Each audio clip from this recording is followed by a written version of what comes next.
This was meant to be RTÉ's year of celebration as a central and trusted, if not entirely loved, part of Irish life. But today, the first glimpse of what now seems certain to be a damning report on the organisation by the broadcasting regulator was revealed. Details of a briefing document for the board of the Broadcasting Authority of Ireland, making extensive references to the organisation's investigation of the Primetime Investigates Mission to Prey programme, was revealed, and it details an embarrassing catalogue of the most fundamental failures by RTÉ's editorial and management team. I think that it's been evident since the Mission to Prey programme was broadcast last year and then soon afterwards called into question that some very serious failures had occurred here. Very serious indeed. A very sad story, I think, a very unfortunate and very little to redeem, very little redemption no matter where one looks. And some of the failures detailed do seem to be at a most basic level. For instance, according to the Irish Times report of the briefing document, it appeared that second-hand repetition of gossip was treated as corroboration. There certainly seems to have been anecdote and rumour reinforcing anecdote and rumour. That's no way to conduct journalism of any kind, much less high-level investigative journalism. And some commentators worry what might have happened if the allegation against Father Kevin Reynolds was of a type that could not be disproved by a paternity test. Supposing they had said merely, in inverted commas, that he had raped someone, okay, that can't be scientifically falsified. What can be scientifically falsified is the claim that he fathered a child. So if no claim had been made that he had fathered a child, would any investigation into Mission to Prey whatsoever have taken place?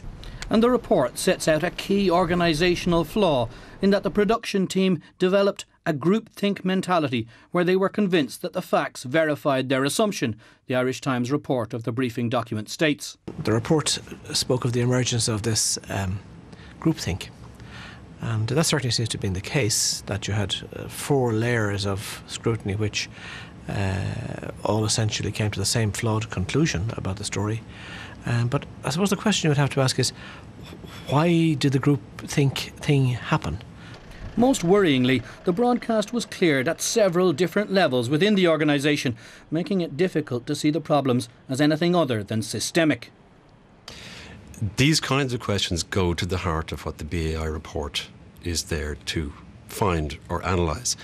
And what we're specifically precluded from at the present time is from commenting on any of that substantive matter.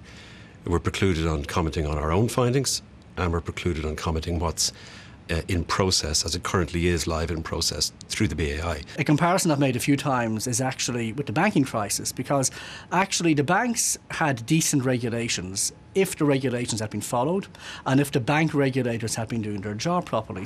Last week, the Managing Director of News and Current Affairs, Edmund Hall, took early retirement, while the Editor of TV Current Affairs, Ken O'Shea, stepped down. And in what some interpreted as getting its retaliation in first, RTÉ announced the scrapping of Primetime Investigates, new management structures in the Current Affairs Department and new editorial guidelines.